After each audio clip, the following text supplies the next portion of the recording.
구독자 여러분 안녕하세요. 무지건강 박쌤입니다. 건강한 한 주 보내셨나요? 날이 많이 덥습니다. 많이 더운데 수분 충분히 섭취하시고 하여간 건강은 신경을 쓰셔야 됩니다. 그래서 이번 주에는 이제 새로운 책을 골라봤습니다. 병을 무서워하지 않는다라는 책인데요.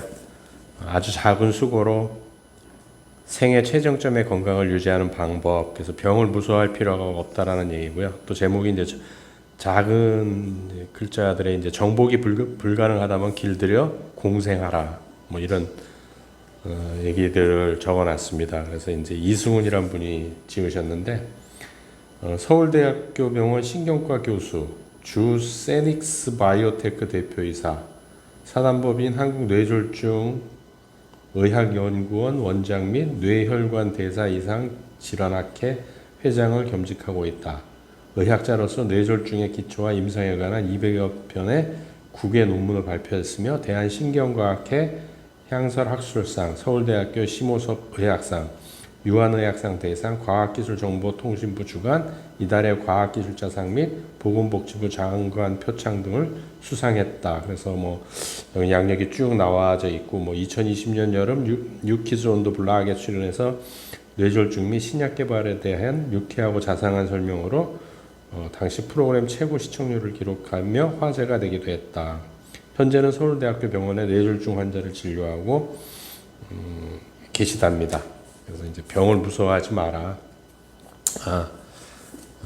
그래서 부족한 내 몸 몇 가지 방법만 알면 생각 이상으로 튼튼하게 만들 수 있다라고 이제 얘기를 하십니다. 일단 서울대 의대를 졸업하신 분이신 것 같고요.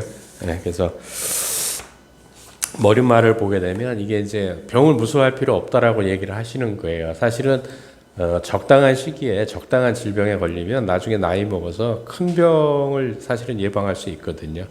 우리 몸이라는 게 그렇습니다. 그래서 이제 그런 입장에서 또 이렇게 생각을 해보시고, 지금 요즘 제가 읽는 책 중에 하나, 건강책 중에 하나가 이제 그것도 이제 병을 무서워하지 말라는 얘기인데, 독일 의학 기자가 지은 책인데, 그것도 이제 적당한 시기에 병에 걸리는 것은 되게 좋다라는 얘기예요.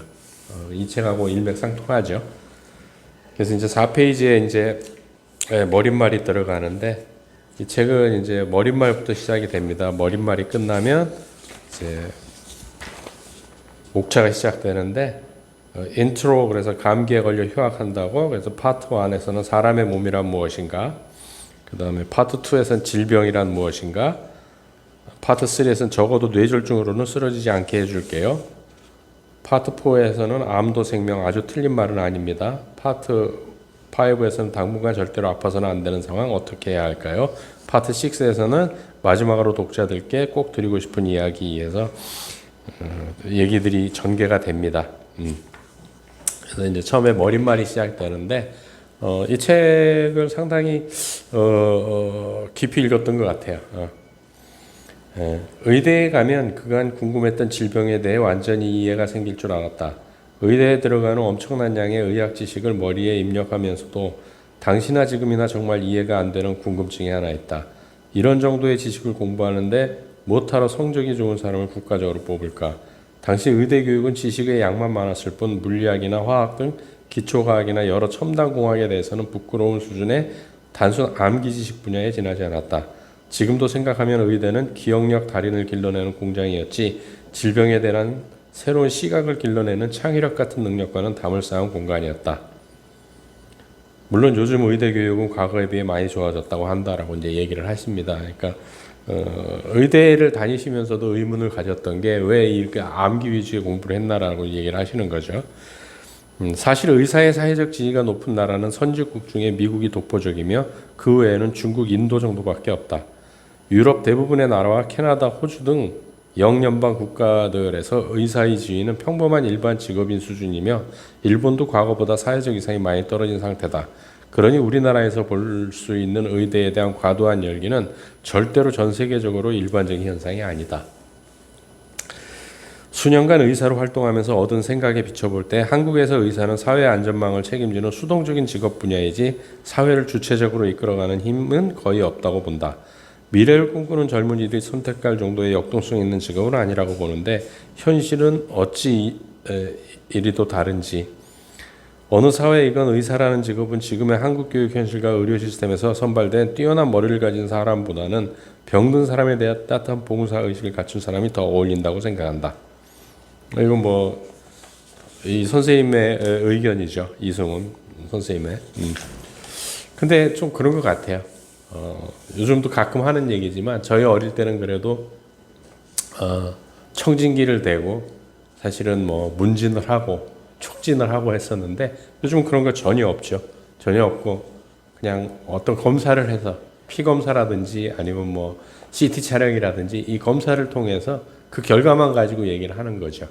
그래서 뭐 딱 그렇다라고 말씀드릴 수는 없지만 만약 정전이라도 돼서 그 모든 기계를 쓸 수 없다라면 정말 환자를 단 한 명이라도 볼 수 있을까라는 의구심이 한 번씩은 듭니다. 6페이지에 실제로는 매우 쉽게 이해되는 질병의 개념이 왜 이렇게 일반인들에게 어렵게 전달되는지 의아한 경우가 많았다. 아마도 20년이 넘는 의사 생활 동안 얻은 경험과 해안 덕분일 것이다. 7페이지에 또 이런 얘기도 있어요. 이제 뭐 메르스 얘기도 나오고 뭐 이런 얘기들이 쭉 나오는데 코로나19 호흡기 질환은 내가 가진 감기, 독감, 폐렴에 대한 기본 지식을 시험하는 계기가 됐다. 특히 나를 비롯한 한국의 의사들이 감기라는 쉬운 병조차 병리 기초부터 제대로 배운 적 없다는 치명적 약점도 깨닫게 됐다. 전 세계 수억 명이 감염되고 지금까지 500만 명이 넘게 사망하게 만든 이 질환의 기본적인 병태 생리가 사실은 감기와 크게 다를 바 없다는 사실, 그럼에도 애초에 의대에서 감기를 진지하게 배운 적이 없다는 사실은 지금 우리의 의학 교육이 얼마나 기본에 무지했는지를 알게 해주는 계기가 됐다. 이런 반성을 많이 하시네요. 이렇게 해서 이제 인트로가 시작이 되고요. 머릿말이 이제 시작이 되고요. 이제 인트로가 시작이 됩니다. 인트로에서도 이승훈 선생님께서 좋은 말씀을 많이 해주십니다.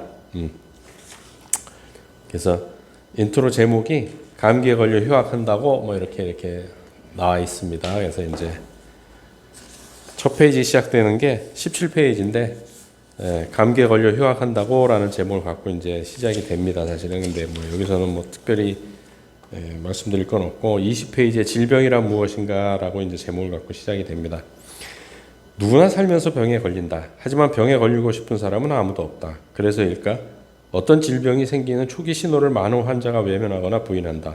그렇다고 그 병에 걸리지 않는 것도 아니다.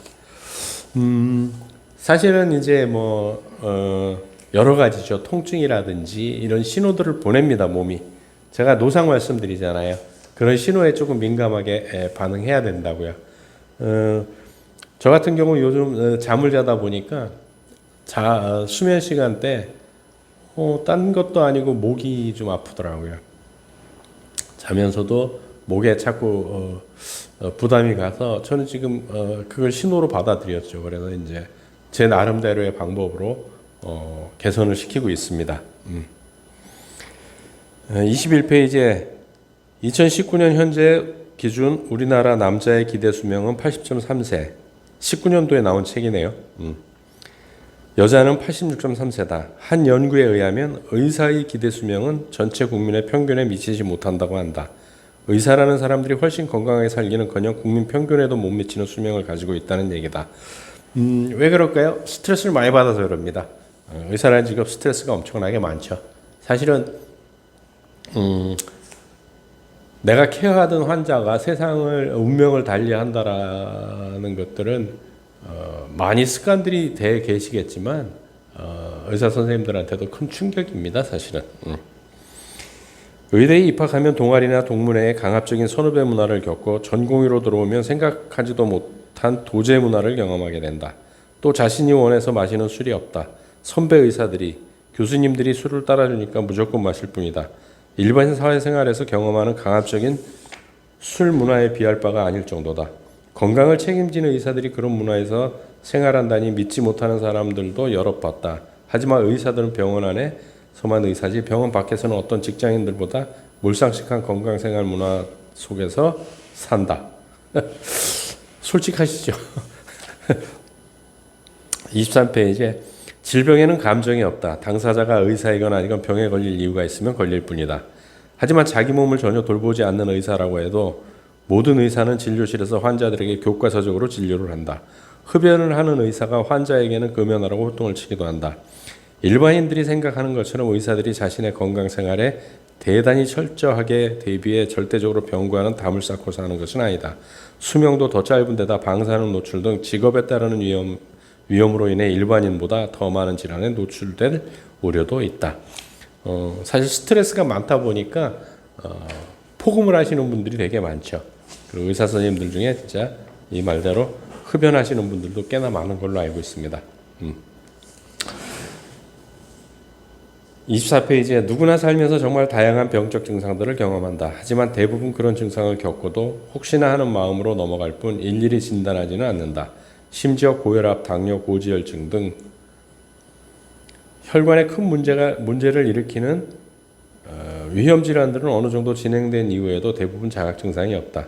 악성 종양, 즉 암은 평소 증상이 없다가 치료가 불가능한 말기에 발견되는 경우가 허다하다. 질병은 지극히 자연적이고 과학적인 현상이다. 질병은 누구나 걸릴 수 있는 것이며 그 사람의 도덕적 태도나 종교의 유무 등과는 전혀 무관하다. 아무리 성실하게 살아온 사람도 갑자기 고혈압, 당뇨에 걸릴 수 있다. 우리가 위인으로 알고 있는 수많은 사람들도 뇌졸중, 심장마비, 암 등으로 갑작스럽게 사망한다. 그래서 앞에 올린 책이 아보도로 박사님의 그거지 않습니까? 성실함을 버리면 병에 안 걸린다. 우리나라 사람들은 이렇게 이승훈 박사님 얘기처럼 너무 성실하게 살기 때문에 이렇게 스트레스를 받으며 성실하게 살기 때문에 병에 많이 걸리는 게 아닌가라는 생각을 해봅니다. 사실은. 27페이지에 뇌졸중 환자들은 많은 약물을 복용한다. 뇌졸중은 일단 질환이 아닌 합병증이기 때문에 뇌졸중을 일으키는 데 기여한 많은 요인을 조절하는 약물을 먹어야만 한다. 환자에 따라서는 하루에 최소 2종류에서 많게는 10종류까지 약을 먹는다. 어지간한 뇌졸중 환자들은 하루에 3에서 6종류의 약을 복용한다고 보면 된다. 엄청 많이 먹네요. 29페이지에 우리나라 사람들은 약에 대해 비논리적이고 이중적인 태도를 취한다. 의사가 처방한 필수적인 약을 부작용 두려워해서 어떻게든 줄여보려고 하면서도 보약이라고 소문난 근거 없는 비방이나 건강기능식품은 큰돈을 들여서라도 챙겨 먹으려는 습성이 있다. 이거는 이제 의사 선생님이니까 이제 이런 각도에서 얘기를 하시는 거고요. 사실은 식단을 바꿔야지 되는 거죠. 사실 뇌졸중이나 이런 것들, 암, 만성 질환들은 전부 다 생활습관병들이거든요. 그 병이 왔다는 건 내 생활이 옳지 않았다라는 얘기이기 때문에 그것부터 바꿔나가야 되는 겁니다. 그래서 이제 30페이지에는 암 정복은 언제쯤 하고 이제 물음표를 답니다. 32페이지에 암은 도대체 어떤 질병일까? 일반적으로 감염병은 외부 병균의 침입으로 발생한다. 뇌졸중은 신체 내부 뇌혈관의 폐색이나 파열로 발생하는 질환이다. 이렇듯 대개의 질환은 직접적 원인을 쉽게 파악하고 이해할 수 있다. 유독 암만큼은 신체 외부에서 유래된 질병이지 내부적으로 시작된 것인지조차 이해가 잘 안 된다.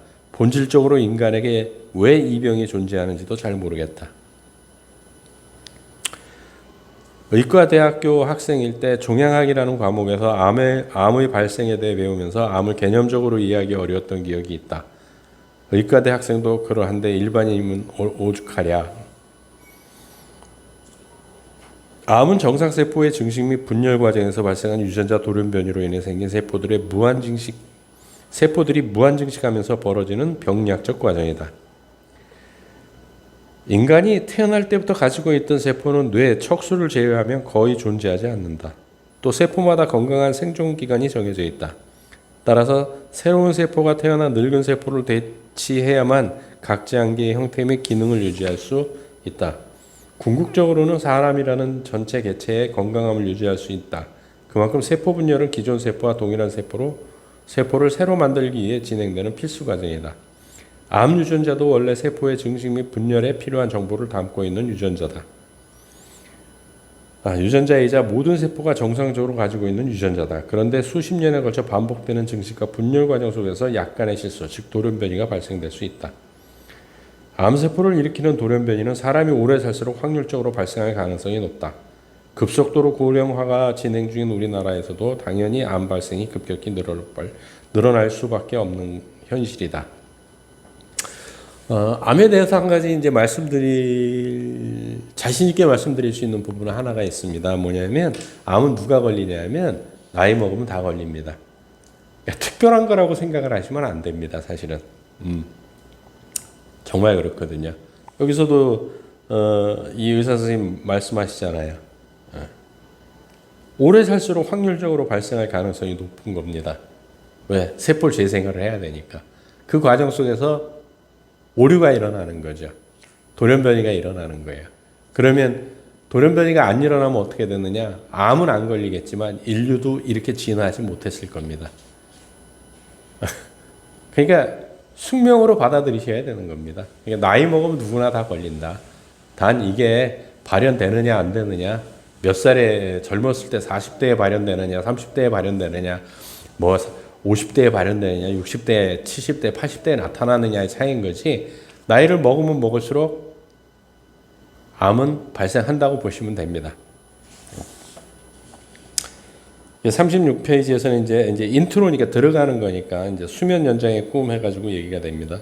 2017년 영국 임페리얼 칼리지 런던 연구팀은 세계 보건기구와 함께 경제협력개발기구 35개국이 2030년 기대 수명을 예상한 보고서를 발표했다. 이 보고서에 따르면 한국 여성의 기대 수명은 세계에서 가장 먼저 90세를 돌파해 2030년에 90.82년이 된다고 한다. 4년 뒤에요, 4년 뒤. 한편 한국에 이어 프랑스가 88.55년, 여성과 일본 88.41년 여성이 뒤를 이을 것이라 전망했다. 연구팀은 우리나라 여성의 기대 수명 증가 속도가 너무나도 경이로운 수준이어서 전 세계 어떤 단위 그룹과도 비교가 안 된다고 밝혔다. 일본 같은 장수국가나 불가리아의 장수 마을이 모두 우리나라 여성들에게 장수 비결을 배워야 할 판이다. 여성분들은 하여간 오래 사신답니다. 대부분의 사람들은 그저 오래 살기보다는 건강하게 오래 살고 싶어 한다. 또 장애인이 돼 집안 살림을 축내면서 민폐를 끼치고 싶어 하지 않는다. 이런 것을 측정하는 지표가 건강수명인데 현재 우리나라의 건강수명은 아직 OECD 국가 중에서 그다지 높은 수준은 아니다. 병이 없어도 생활이 몹시 괴로운 사람도 있지만 반대로 뇌졸중 같은 병을 가졌음에도 행복한 노후를 지내는 사람도 많다. 내가 강조하고 싶은 것은 질병의 유무가 아니다. 심각한 질병은 예방하기 위해 최선을 다해야겠지만 어쩔 수 없이 질병에 걸렸다면 충분히 치료하고 건강하게 살 기회가 있다는 말이다. 우리는 병과 함께 살 수밖에 없는 운명이라는 점이다. 병을 가지고도 행복하게 사는 삶은 병을 대하는 사람의 태도가 얼마나 슬기로운지에 달려있다. 우리는 모두 질병을 안고 살 수밖에 없는 생명체다. 과연 어떻게 사는 것이 자신의 몸을 위해 가장 적절한 태도인지 지금부터 강론에서 하나씩 살펴보도록 하자라고 얘기를 하십니다. 그래서 이제 인트로가 끝나거든요. 어떤 느낌이 드십니까? 현직 의사 선생님도 이런 얘기들을 하시는데 인간은 병이 없이 살 수는 없거든요. 그래서 모든 생명체는 다 동일합니다. 평상시에 건강하게 살고 싶으면 이제 점점 수명은 늘어나는데 여기서는 뭐 OECD하고 그다음에 뭐 WHO에서 한국 여성의 2030년이 되면 한국 평균 연령이 이제 90세가 넘어간다고 하는데 그러면 이제 뭐 정말 120세를 바라봐야 하는 시점이 왔는데 어떻게 하면 그럼 건강하게 살 수 있을까? 뭐 간단합니다. 몸이 보내는 신호를 그냥 무시하지 말고 그 신호를 잘 캐치하십시오. 병은 그냥 오지 않습니다. 내 몸이 나에게 반드시 신호를 줍니다. 자, 이번 주도 몸에서 보내는 신호를 잘 캐치하면서 건강한 한 주를 보내시기를 기원드립니다. 수고하셨습니다.